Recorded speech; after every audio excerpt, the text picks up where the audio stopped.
Welcome back once again to another week of our Foundations Discipleship series we're doing as a church together.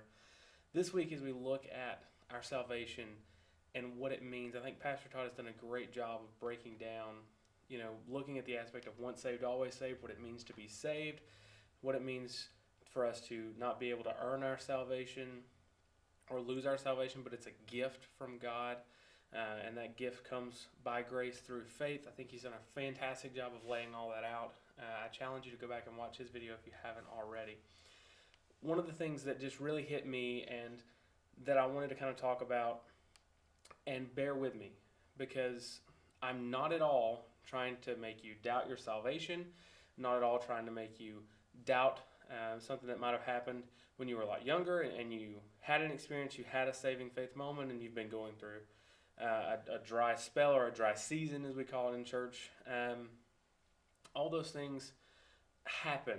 Life's not always perfect. Life's not always rainbows, unicorns, and butterflies. After we get saved, we are still going to sin. We are still going to struggle. But when we look at the passage in James that Pastor Todd brought up, James chapter 2, starting in verse 14, what good is it, my brothers and sisters, if someone claims to have faith but does not have works?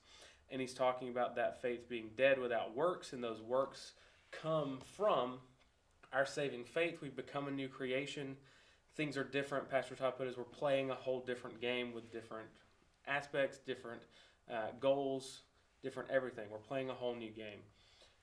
And I think a lot of times we err so cautiously on not trying to make people doubt their salvation that a lot of times we don't challenge you to look at your salvation. Look at your life. Look at the works that are coming. Are you seeing the fruit of the Spirit? Are you seeing these good works or not? And, James plainly tells us this is how we can tell. This is how we know our faith is genuine, if we have the good works coming from it. And, this week I just wanted to kind of challenge you guys. Let's look at our lives. Let's look at the fruit that's coming out of our lives and what's going on. And I feel like this will not cause us as much to doubt our salvation as much as us to walk boldly in the salvation that we have by grace through faith.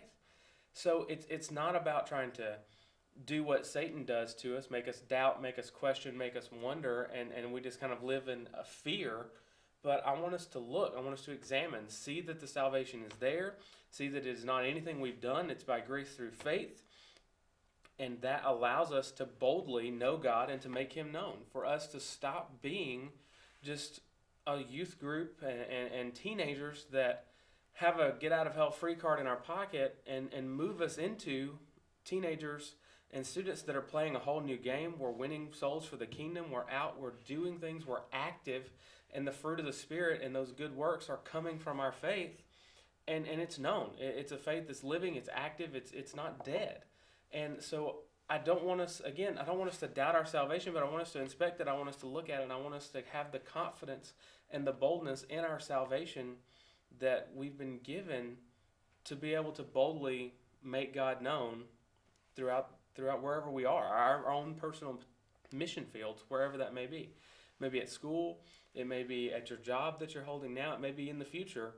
But I feel like a lot of times when we're looking at it and we're treating it like a get out of hell free card, that's where a lot of the timidness comes from, that's where a lot of the doubt comes from, and we're not boldly living in the confidence that we should be that comes with this salvation that isn't from us. We looked at last week substitutionary atonement and that aspect of the atonement and how that our relationship with God, that should be a confidence builder with us because it's based upon the finished and perfect and permanent work of Christ. It has nothing to do with anything we do. It's in our salvation. That's it. That's the cornerstone. It's by grace through faith as a free gift from God, nothing that we can earn or do. So I hope you guys will just take a little bit this week, look at your lives, look for the fruit of the Spirit in your lives, look for the works that are coming from your salvation experience. Not that we're trying to earn our salvation, but they're an outpouring of our becoming a new creation. And spending that time in the Word, spending that time in prayer with God every day for Him to continually transform our lives to be closer to Christ is absolutely crucial for us to see that fruit and those good works coming from our salvation.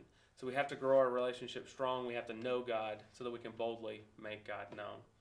I hope this helps you this week. I hope that it's not a discouragement. I hope that it is an encouragement for us this week. But, sometimes we try and tiptoe over these things to have good feelings and good emotions, and sometimes that's just not the case. Sometimes we have to just get down to the nitty-gritty and the ugly of, I'm not doing what I should be doing. I'm not growing as fast as I should be growing. I'm not putting in the effort into this relationship with Christ, and it needs to just be a kick in the pants for us to get back into it, to get back in the fight, to take up our fight with sin.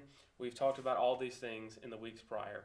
And so I hope that this is an encouragement to you. I hope that this is, again, spurring us on to do the good work, to go all the way back to our purpose of knowing God and making God known, and to do that boldly and confidently in the salvation that we have been given. So thank you so much for your time this week.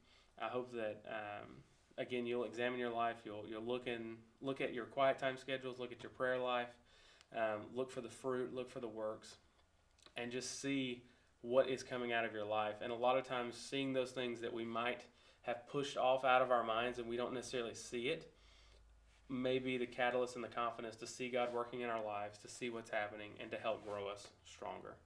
So thank you again, and I can't wait to talk about this with you guys again on Wednesday night. Have a good week.